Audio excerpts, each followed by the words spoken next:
How many sales are you losing every month when a prospect says it's too expensive?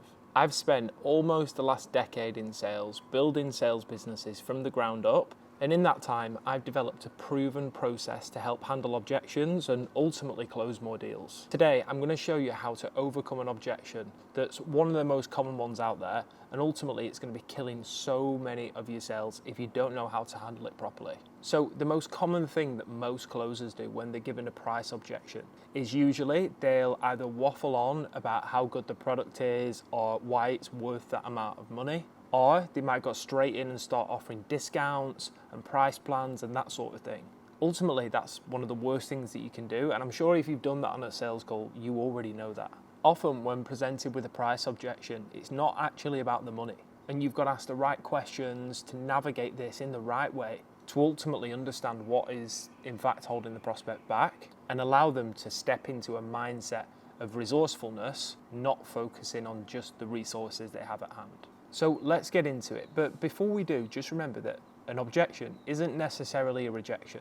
So first and foremost, don't take it personally. With objections, often what's happening, it's a high stress environment for the prospect and they just need a bit of space. What usually happens is the guard goes all the way up and they feel really tense. So it's our job to begin with to ultimately get that guard down and start allowing the prospect to feel relaxed so they can get into our way of thinking. And ultimately, just because the prospect has said it's expensive, it doesn't mean they're not interested. And a lot of the times it also doesn't mean that they don't have the money.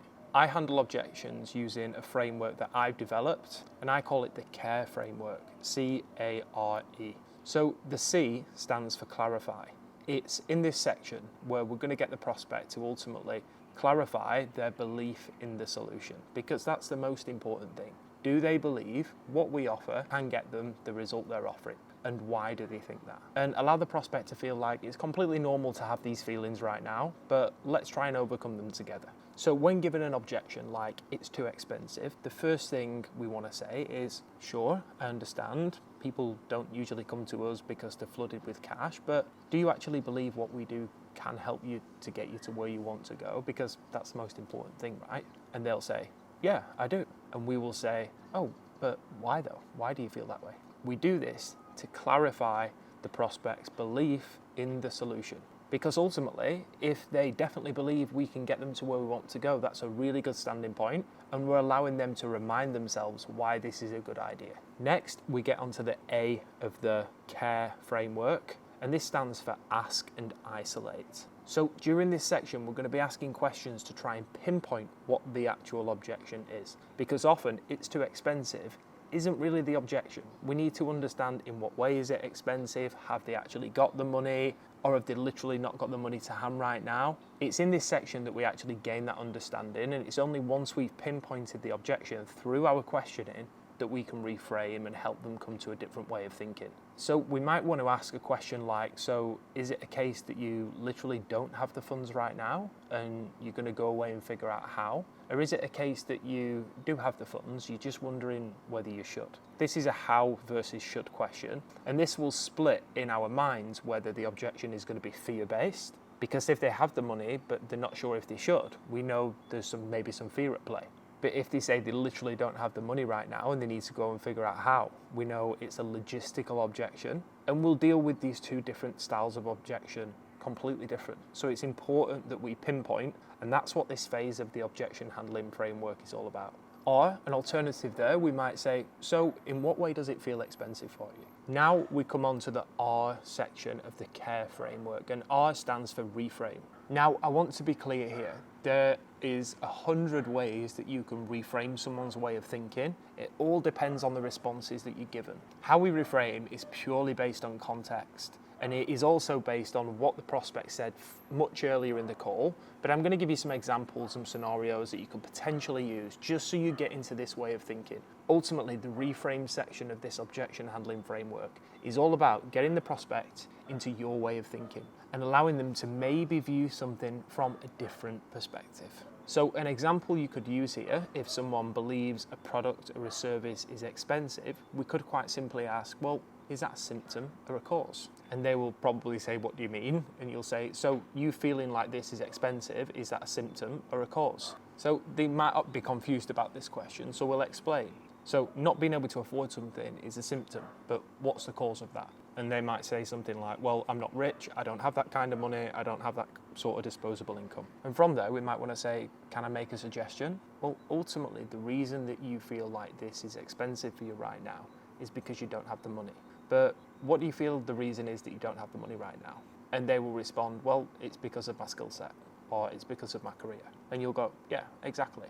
So what you're in right now is a loop whereby you don't have the skills, so you don't have the money, so things like this feel expensive for you. But ultimately, you're never going to break out of that loop if you don't address the skills first. And this sort of reframe is going to allow the prospect to think about value versus price and think about this loop that they've essentially been trapped in. Now, if we've got a prospect who might be being a bit hesitant, we know they've got the money, but they're being a bit stingy with it, we might want to contrast. So again, it's dependent on the discovery, but if they've been stuck in the situation they're in right now for a year or 2 years, we might ask something like, which feels more risky for you? The person who stays where they are for another year or 2 years, or the version of you that takes action even when it feels a little bit uncomfortable? Or we could shift them into an identity of the future self that they've mentioned earlier in the call.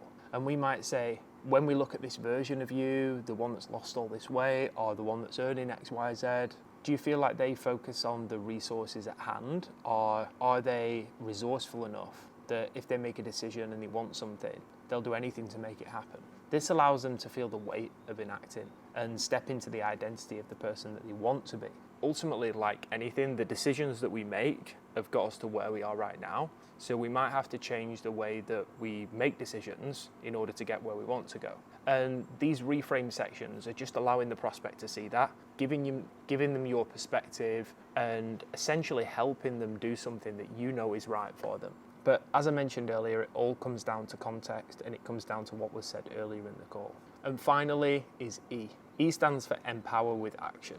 Ultimately, we're not pushing someone over the line, we're pulling them forwards. This is so effective because you're relaxed, you're detached from the sale. This is a non-pushy environment where the prospect can feel comfortable to make their own decisions. And a bonus of that is when they come off the call, they don't feel like they've been forced. So what does that mean? It means you're not going to get any chargebacks, you're not going to get people pulling out. Essentially, in this stage, we want to empower the prospect to make their own decision and feel good about it. So again, it depends on the context of the call, but we might want to say something like, does this feel like the right time to start trusting yourself and actually take action towards and repeat back their desires? Often we're trying to get a tie down that isn't about money here. It's more about what's been holding them back, letting go of that and stepping into the desired outcome.